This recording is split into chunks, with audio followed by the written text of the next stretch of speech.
कहानी के शुरू में हम एक आदमी को देखते हैं जो बहुत खतरनाक लड़ाई कर रहा था और बहुत ज्यादा डरा हुआ था। तभी वहाँ पर सब कुछ रुक जाता है। उसके सामने उसी की शक्ल का एक हम शक्ल आता है। वो आदमी उससे कहता है कि तुम जो भी हो मैं जानता हूँ, इसीलिए तुम्हें अपने असल रूप में आना होगा। तभी उसको एक औरत नजर आती है। वो कहती है, मैं तुम्हें आज दुनिया की कहानी सुनाने आई हूँ। जब सब ऐसे ग्रुप मिल गए थे, वो अपने अपने कबीलों का बदला लेना चाहते थे। जिस लड़ाई के बाद एक विचर दुनिया में आया। विचर यानी कि एक बहुत बड़ा जादूगर जो एक एल्फ था। एल्फ यानी जो दिखते तो इंसानों की तरह हैं, पर उनके कान थोड़े लंबे और उनके पास बहुत ही ताकतवर जादू होता है। वो पहाड़ों में रहते हैं। वो औरत बताती है कि इस लड़ाई में 7 लोग थे। वहाँ पर आदमी कहता है, मैं ये कहानी सुनना चाहता हूँ। पर वो 7 लोग एक दूसरे से अनजान थे। कोई भी एक दूसरे के बारे में नहीं जानता था। तो कहानी 1200 साल पहले की दिखाई जाती है। एक लड़की जो एक किंगडम राज्य के सिपाहियों की लीडर थी। इसका नाम एली था, लेकिन उसको लड़ने का कोई भी शौक नहीं था। वो तो सिंगर बनना चाहती थी, इसीलिए ये अपने कबीले को छोड़ देती है और एक गाँव के बार में जाकर गाना गाने लगी थी। तभी उधर एक आदमी बैठा था। वहाँ पर जो बार के मालिक की बेटी थी, जब उसको पानी दे रही होती है, वो उसके साथ बदतमीजी करता है। लेकिन तभी एली उधर अपने नोकीले ब्लेड फेंककर उन आदमियों को जख्मी कर देती है। उसने बार के मालिक की बेटी को तो बचा लिया था। बच्ची पूछती है कि तुम लड़ना कैसे जानती हो? एली बताती है कि मैं अपने कबीले के सिपाहियों की लीडर हूँ। वो बच्ची कहती है, फिर तो तुम्हें अपने कबीले के साथ होना चाहिए था। तुम यहाँ पर क्या कर रही हो? इसके बाद हम कुछ लोगों को देखते हैं जिन्होंने अपने राज्य पर हमला कर दिया था। उस राज्य की हिफाजत एक कबीला किया करता था, जिनका लीडर फजेल नाम का एक आदमी था। वो सबको बचा लेता है और वहाँ की राजकुमारी को भी। अब क्योंकि फजेल ने राजकुमारी को बचाया था, राजकुमारी उससे प्यार करने लगी थी। मगर इस बात का पता फजेल के डैड को लग जाता है, क्योंकि ये उनके असूलों के खिलाफ था कि कबीले का कोई भी आदमी महल में रहने वाले किसी भी आदमी को पसंद नहीं कर सकता था। ये उनके असूलों के खिलाफ था। इसीलिए वो अपने सभी रिश्ते फजेल से खत्म कर देते हैं और उसको अपने कबीले से बाहर निकाल देते हैं। फजेल अपने डैड को अलविदा कहता है और चला जाता है। जिसके बाद राजकुमारी के पास उसका भाई आया था। वो उससे कहता है कि फजेल अब जा चुका है, तुम्हें अपने बारे में सोचना होगा और शादी करनी होगी। राजकुमारी भी अपने भाई की बात मान गई थी। हम एक पहाड़ में एक औरत को देखते हैं जो घोस्ट भूतों के कबीले की लीडर थी, जो आसमान में होने वाले बदलाव को देखकर अपने मरे हुए लोगों की आत्माओं से बात करने की कोशिश कर रही थी, मगर उसको कोई भी जवाब नहीं मिलता। उधर दूसरी तरफ एक जादूगर, जिसने अपने जादू से दूसरी दुनिया का दरवाजा खोल लिया था, उसने एक जादुई दीवार बनाई थी, जिसकी मदद से वो उस दूसरी दुनिया में चला गया था और उस दूसरी दुनिया की ताकतों से, जो बहुत खतरनाक थी, उनसे सौदा कर लेता है। एली को भी उन लोगों ने पकड़ लिया था जिनको इसने बार में मारा था। वो इसको एक जेल में बंद कर देते हैं। वहाँ पर फजेल भी कैद था। जब ये फजेल की बाजू पर बना टैटू देखती है तो कहती है, तुम तो हमारे दुश्मन कबीले से हो ना, और यहाँ पर क्या कर रहे हो? क्यों कैद किया है तुम्हें इन लोगों ने? वो बताता है, मैं बस राजकुमारी से प्यार करने लगा था, जिसकी मुझे सजा, क्योंकि उनके कबीलों की काफी सालों से दुश्मनी थी। वो इधर भी लड़ने लगते हैं। तभी उधर एक आदमी आकर फजेल को ले जाता है, मगर एली अभी भी उधर ही कैद थी। फजेल को जिसने इन लोगों से छुड़ाया था, वो इसी के कबीले का साथी था, जिसको इसके डैड ने भेजा था। दरअसल कुछ राज्यों के दरमियान सुकून और शांति का समझौता होने वाला था। इन सब बातों को लेकर उसके डैड डरे हुए थे, इसीलिए वो फजेल को वापस बुला रहे थे, मगर वो जाने से मना कर देता है। जिसके बाद वो एक जगह पर जाता है। वहाँ का मालिक उससे आने से पहले सोने का सिक्का मांगता है, मगर उसके पास सिर्फ एक चांदी का सिक्का था। वो कहता है, मेरे पास सिर्फ एक चांदी है, मगर जब वो अपने गले में लटके हुए लॉकेट को देखता है तो वो उसके पास नहीं था। वो दरअसल किसी और के पास नहीं बल्कि एली के पास था। उसने वहाँ पर फजेल के लॉकेट की मदद से जेल के ताले को खोल लिया था। जब वो बाहर आती है तो उसे अपने हारमोनियम की आवाज आ रही थी, जो उसकी बहन के पास था। उसकी बहन भी एली को लेने आई थी। वो बताती है, मॉम चाहती है कि तुम वापिस आ जाओ, सब कबीलों के दरमियान सुकून और शांति का समझौता होने वाला है। एली ने भी अपनी बहन को मना कर दिया था कि वो वापस अब नहीं आना चाहती। जब ये वापस बार में आती है तो बार के मालिक की बेटी इसे देखकर बहुत खुश होती है, मगर फौरन से न जाने उसे क्या हो गया था। वो दरअसल फ्यूचर के बारे में बता सकती थी कि आने वाली जिंदगी में क्या होने वाला है। वो एली को बताती है कि तुम अपनी तलवार से एक दूसरी दुनिया के ताकतवर मॉन्स्टर को मारोगी। ये बताकर वो बेहोश हो जाती है। उधर राजकुमारी के महल में तीनों राजा जमा थे जो अपने लोगों के भूख, लड़ाई झगड़ों से तंग आ चुके थे, इसीलिए मिलकर अब वो समझौता करना चाहते थे। तभी उधर राजकुमारी के पेट में दर्द होता है। जब ये वापस अपने कमरे में जाती है तो जाते हुए अपनी एक सिपाही का गला काट देती है। ऐसा करते ही दूसरी दुनिया से बहुत बड़ा मॉन्स्टर आ गया था और सब पर हमला कर देता है। वो मॉन्स्टर एक ही झटके में वहाँ के राज्य के सभी राजाओं को मार देता है। 1 मिनट में सबका नामो निशान मिट गया था। ये सब किसी और ने नहीं बल्कि राजकुमारी ने उस जादूगर के साथ मिलकर किया था जिसने दूसरी दुनिया का दरवाजा खोला था। अब क्योंकि सारे राजा मर चुके थे इसीलिए सबको इकट्ठा कर लिया जाता है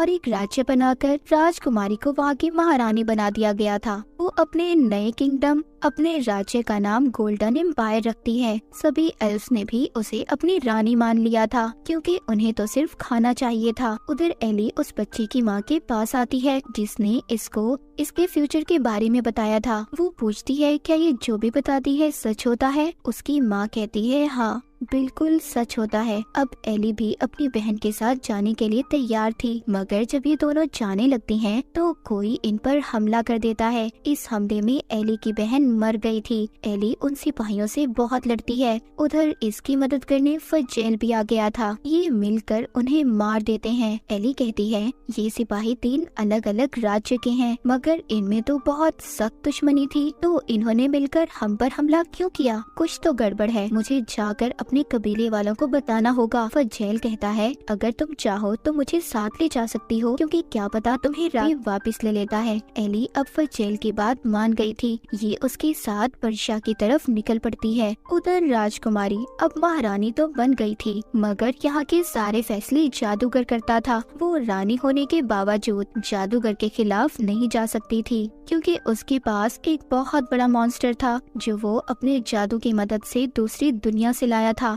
एली और फजेल भी पर्शिया पहुंच गए थे। वो एक होटल में आते हैं जहां पर उन्हें लोगों की बातों से पता चलता है कि अब इस राज्य की हुकूमत सिर्फ एक के हाथ में है जो यहाँ की रानी है। तभी उधर कुछ सिपाही आते हैं जो अभी भी इन्हें ढूंढ रहे थे। वो जब ये देखते हैं तो यहाँ से भाग जाते हैं। एली और फजेल जब रात को दोनों साथ थे, एली फजेल से पूछती है आखिर जिस मॉन्स्टर राक्षस के बारे में सब बात कर रहे थे वो आया कहाँ से होगा। फजेल बताता है कि एक बहुत बड़ा महान जादूगर था जिसने अपने जादू से काले पत्थर से एक बहुत बड़े मोनोलिथ, एक पिलर को बनाया था जिसकी मदद से वो दूसरी दुनिया का दरवाजा खोल सकता था और हो सकता है वो मॉन्स्टर भी उसी दुनिया से आया होगा। अब क्योंकि इनके लोगों को भी जादूगर और महारानी ने मिलकर मरवा दिया था इसीलिए ये दोनों मिलकर उनसे बदला लेना चाहते थे। हम उस जादूगर को देखते हैं जो दोबारा से दूसरी दुनिया में जाता है और वहाँ की ताकत शक्तियों से कहता है कि आपके दिए गए मॉन्स्टर ने मेरी बहुत मदद की, पर अब मैं एक ऐसी ताकत चाहता हूँ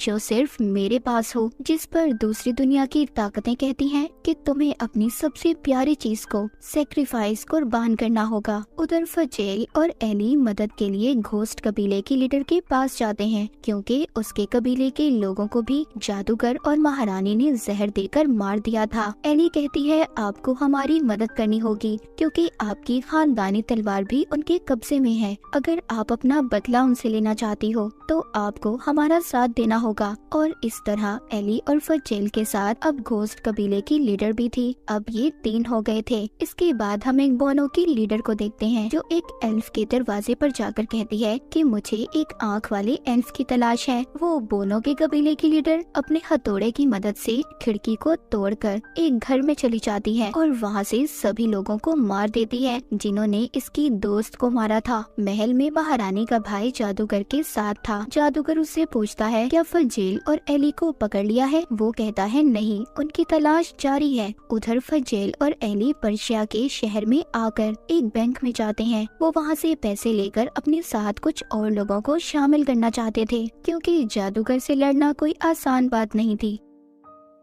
जब वो उस बैंक के अंदर जाते हैं तो कुछ सिपाही आकर उन्हें घेर लेते हैं। बैंक का मैनेजर तो एक सुरंग के रास्ते से वहाँ से भाग गया था। अब ये उन सिपाहियों से मुकाबला करते हैं मगर वो सिपाही इन सबको बंद करके बाहर से आग लगा देते हैं। ये भी अब उसी सुरंग से बाहर जाते हैं जहाँ से मैनेजर भागा था। उधर महल में एक एल्फ महारानी पर हमला कर देता है मगर सही वक्त पर उसका एक जादू का स्टूडेंट उसे बचा लेता है। महारानी उससे पूछती है कि उसने मुझ पर हमला क्यों किया। वो कहता है कि आपके राज्य के लोग भूख से मर रहे हैं, उनके हालात बहुत खराब हैं। जादूगर उनको कुछ भी नहीं देता, इसीलिए आपको मारकर वो अपना बदला पूरा करना चाहते हैं। अब वो उस स्टूडेंट से कहती है कि तुम्हें मेरा साथ देना होगा। मैं जानती हूँ कि जादूगर और मेरा भाई अपना काम पूरा होने पर मुझे मार देंगे, इसीलिए तुम्हें मेरे लिए जादूगर की जादुई किताब को चुराना होगा जो दूसरी दुनिया में जाने का रास्ता है। इसके बाद महारानी उस लड़के के कपड़े पहनकर बाहर निकल जाती है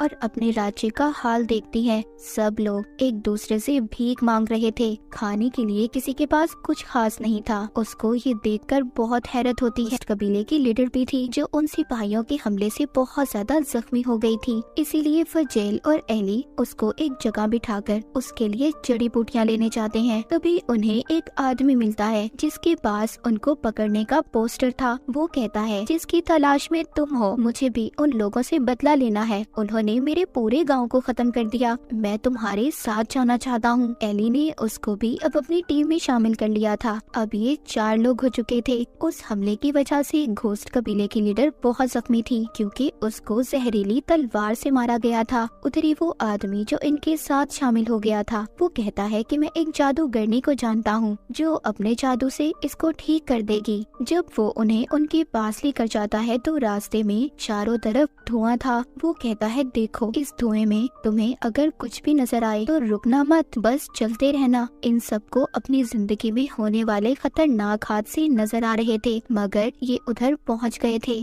जहाँ पर एक जादूगरनी थी जो उस जादूगर की बहन थी जिसकी किताब को चुराकर बड़ा जादूगर दूसरी दुनिया में गया था। उधर महल में जादूगर अपने बच्चों को दूसरी दुनिया में ले गया था ताकि उनको कुर्बान कर सके और शक्तियाँ हासिल करके एक महान जादूगर बन जाए। मगर वहाँ की शक्तियाँ ताकतें उसे कहती हैं कि इस चीज का कोई फायदा नहीं, तुम्हें अपनी सबसे प्यारी चीज को कुर्बान करना होगा, उस इंसान की जान देनी होगी जिसको तुम दिल से मानते हो। इस बात पर जादूगर को गुस्सा आ गया था। उधर जंगल में जादूगरनी घोस्ट कबीले की लीडर को अपने घर ले जाकर जादू से ठीक कर देती है। यहाँ पर उसका भाई भी था। वो फजेल को बताता है कि मेरा बचपन से ख्वाब था कि मैं दूसरी दुनिया में जाऊँ, मगर जब मैंने अपने जादू से दूसरी दुनिया का दरवाजा खोला तो उस वक्त मेरे साथ वो जादूगर भी था। वो दुनिया तो बिल्कुल बंजर थी। वहाँ मैंने एक बहुत बड़े मॉन्स्टर को भी देखा था जिसे देखकर मैं डर गया था। पर जब हम वापस आए तो जादूगर ने मुझे कैद करके मेरी जादुई किताब को ले लिया और मैंने अपनी आंखों से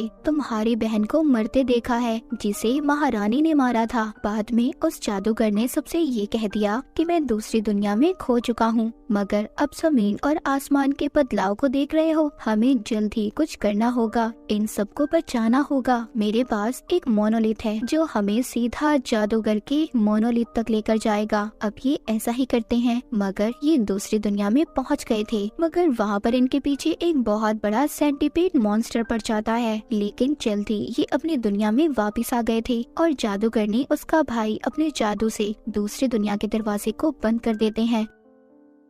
तभी उस मॉन्स्टर का आधा हिस्सा इस दुनिया में और आधा दूसरी दुनिया में रह गया था। तभी यहाँ पर ये देखते हैं कि आसमान पर जादूगर का मॉन्स्टर उड़ रहा था। यहीं पर बोनो के कबीले की लीडर इन्हें अपनी तरफ आने का इशारा करती है। ये इन्हें एक गुफा में ले गई थी। कहती है, मैं जानती हूँ तुम कौन लोग हो और कहाँ से आए हो। मेरे हथौड़े ने मुझे सब बता दिया है। दरअसल उसके पास जो हथौड़ा था वो उससे बातें कर सकती थी। वो इनको बताती है कि तुम्हें महारानी और जादूगर को मारने से पहले उस मॉन्स्टर को मारना होगा जो वो दूसरी दुनिया से लेकर आए हैं। यहाँ पर जादूगरनी का भाई कहता है, हम उस मॉन्स्टर को तब मार सकते हैं जब हमारे पास खुद एक ताकतवर मॉन्स्टर हो। फजेल उससे पूछता है, क्या ऐसा हो सकता है? वो कहता है, हाँ, जो दूसरी दुनिया से मॉन्स्टर आया है मैं उसके दिल को निकाल कर उस पर जादू करूँगा। उसको एक इंसान के साथ अगर जोड़ दिया जाए तो वो ताकतें उस इंसान के अंदर आ जाएंगी। ये सुनकर एली कहती है, ठीक है, मैं इस काम के लिए तैयार हूँ। पर फजेल ऐसा नहीं चाहता था कि एली ऐसा करे। वो उसको मना कर रहा था। उधर महल में उस स्टूडेंट ने जादुई किताब को चुरा लिया था, मगर जादूगर उसे ऐसा करते देख लेता है और उस पर अपने जादू से हमला कर देता है।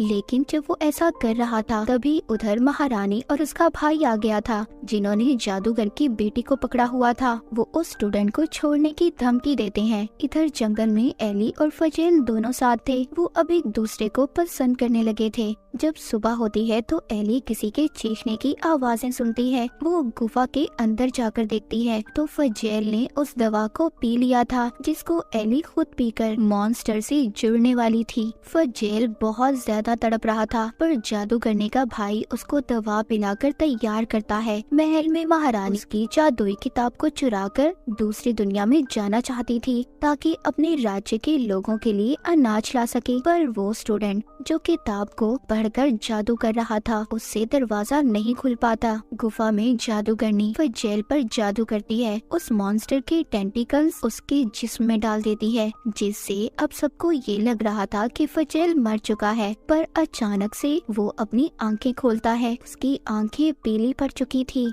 महल में घोस्ट कबीले की लीडर महारानी के पास आती है और उसको फजेल के पकड़ने का पोस्टर दिखाती है। वो जाकर कहती है, मैं घोस्ट कबीले से आई हूँ। मैं जानती हूँ कि फजेल कहाँ पर है। अगर आप मुझे मेरे कबीले की जादुई तलवार दे दें तो मैं बता दूंगी कि फजेल कहाँ पर है। ये सुनकर महारानी घोस्ट कबीले की लीडर के साथ अपने 50 सिपाहियों को भेजती है। उधर गुफा में फजेल अब बहुत ताकतवर बन चुका था। वो सबके खून को भी सूंघ सकता था। महारानी जेल में जादूगर के पास जाती है। उसने जादूगर को एक खास किस्म की जेल में कैद किया हुआ था, जहाँ पर कोई भी जादूगर अपना जादू नहीं कर सकता था। वो उससे कहती है कि अगर तुम मेरी मदद करोगे, मेरे लिए दूसरी दुनिया का दरवाजा खोलोगे, तो मैं तुम्हें आजाद कर दूंगी। वो कहता है, ठीक है, पर तुम्हें मेरे साथ मेरी बेटी को भी भेजना होगा। उधर जब फजेल और एली महल की तरफ बढ़ रहे थे तभी उधर घोस्ट कबीले की लीडर महारानी के भेजे सिपाहियों के साथ आ जाती है, जिसे देखकर एली को ऐसा लग रहा था कि इसने इन्हें धोखा दिया है। पर तभी उधर कुछ दूसरे सिपाही आकर इन्हें मार देते हैं। अब ये सभी उन सिपाहियों के कपड़े पहनकर महल में आ गए थे। वो सभी फजेल को बंदी बनाकर महल में ले आए थे। इधर ही महल में जादूगर दूसरी दुनिया का दरवाजा खोल रहा था। उसके साथ ही रानी अपने भाई और अपने कुछ सिपाहियों को भेजती है ताकि ये उधर से अनाज ला सके, क्योंकि जादूगर ने कहा था कि दूसरी दुनिया में बहुत सारा अनाज है, बहुत सारा खाना है। लेकिन यहाँ पर आकर जादूगर अपनी बेटी को मार देता है। उसने उसकी कुर्बानी दे दी थी और उन सिपाहियों को भी जो महारानी ने भेजे थे उन्हें भी मार देता है। बाहर रानी के पास घोस्ट कबीले की लीडर फजेल को लेकर आती है। वो उससे पूछती है, एली कहाँ है? एली का क्या हुआ? वो कहती है, उसे तो मैंने मार दिया था। घोस्ट कबीले की लीडर कहती है कि अब आप मुझे मेरी जादुई तलवार वापस कर दें। रानी उसे मना कर देती है और अपने सिपाहियों से कहती है कि इसीलिए जाकर सबके सामने इसका सर कलम कर दो। लेकिन बाहर एली और उसके साथियों ने सभी महारानी के सिपाहियों पर हमला कर दिया था और फिर वहाँ के लोगों से एली कहती है कि अनाज बिल्कुल खत्म हो गया है। ये सब तुम्हारी रानी की वजह से हुआ है। अगर तुम सब लोग चाहो तो हम आजाद हो सकते हैं। वहाँ के सभी परेशान एल्फ्स एली की तरफ से लड़ने के लिए तैयार हो गए थे। महल के अंदर रानी फजेल से कहती है, कि तुम्हें मेरा साथ देना होगा, क्योंकि रानी तो पहले ही फजेल को पसंद करती थी। मगर वो कहता है तुमने मेरे गांव के सभी लोगों को मार दिया जिन्होंने हमेशा तुम लोगों को बचाया। ये कहते हुए फजेल अपना आपा खो देता है और सभी सिपाहियों को मार देता है। रानी तो वहाँ से भाग गई थी। तभी दूसरी दुनिया से आया हुआ बहुत बड़ा मॉन्स्टर फजेल पर हमला कर देता है। उधर घोस्ट कबीले की लीडर सभी सिपाहियों को मार देती है जो उसे मारने ले जा रहे थे और महल का दरवाजा सभी एल्फ्स लड़ने के लिए तैयार थे। एली बाहर रानी के पास आती है और उससे कहती है तुमने जादूगर के साथ मिलकर ऐसा क्यों किया। वो कहती है मैं तो सिर्फ अपने राज्य के लोगों को बचाना चाहती थी। एली उससे कहती है तुम एक बेवकूफ रानी हो, इससे ज्यादा कुछ नहीं, और उसके पेट में चाकू मार देती है। रानी अब जख्मी हो चुकी थी। वो अपनी कुर्सी पर जाकर बैठ जाती है। जब वहाँ पर उसके राज्य के लोग उसे मारने आए थे तो वो अपने पेट से चाकू निकालती है और मर जाती है। जादूगर भी दूसरी दुनिया से वापस आ चुका था जिसके पास अब बहुत ज्यादा ताकत थी। वो जादूगरनी और उसके भाई पर हमला कर देता है। उधर बहुत बड़ा मॉन्स्टर फजेल को मारने की कोशिश कर रहा था, लेकिन एली उधर आकर अपने चाकू से उस मॉन्स्टर की आंख पर हमला कर देती है जिससे उसकी आंख जख्मी हो गई थी। जिसके बाद वो मॉन्स्टर एली पर हमला करता है और आसमान की तरफ भाग जाता है। एली को फजेल जब जख्मी देखता है तो खुद कंट्रोल से बाहर हो गया था और खुद भी मॉन्स्टर बन जाता है। वो एक बहुत बड़ा ताकतवर मॉन्स्टर बन चुका था। वो बहुत बड़ी तलवार उस मॉन्स्टर की तरफ फेंकता है जिससे वो मॉन्स्टर मर जाता है। पर उसे मारने के बाद अब फजेल अपने ही लोगों को मार रहा था। एली उसके पास जाती है, उसे गाना सुनाती है जिससे वो थोड़ा सा शांत हो गया था और फिर उसे गले लगाकर उसको चाकू मार देती है क्योंकि फजेल अब उनके लिए खतरा बन चुका था। उधर जादूगर जो अभी भी जिंदा था, जादूगरनी का भाई कहता है कि हमें इस जादूगर को इसकी ताकत का इस्तेमाल करके इसे मारना होगा। जादूगरनी अपने जादू का इस्तेमाल करती है। वो अपने भाई और जादूगर दोनों को मोनोलिथ के साथ बांध देती है और उसको तोड़ देती है जिससे उसका भाई और जादूगर दोनों मर गए थे। पर उस मोनोलिथ के टूटने से सभी दुनियाओं के दरवाजे खुल गए थे। सब कुछ बदल चुका था। एल्फ्स की दुनिया में इंसान भी आ गए थे। सब कुछ पहले जैसा नहीं रहा था। फिर से नई दुनिया बन गई थी। इसके बाद हम कहानी में 6 महीने बाद का सीन देखते हैं। अब इस दुनिया में मॉन्स्टर भी आ चुके थे। एली भी फजेल के बच्चे की माँ बनने वाली थी। उस बच्चे में एल्फ और मॉन्स्टर दोनों का खून था और यहाँ से शुरू हुई थी गेरॉल्ट की कहानी। अब ये कहानी जो वो आदमी सुन रहा था उसने सारी लिख ली थी। बाद में वो उस औरत से सवाल करता है मगर वो तो गायब हो चुकी थी। तो ये थी उन 7 लोगों की कहानी जिन्होंने अपने कबीलों को बचाने के लिए ये सब किया। और इसी के साथ इस सीजन की कहानी यहीं पर खत्म हो जाती है।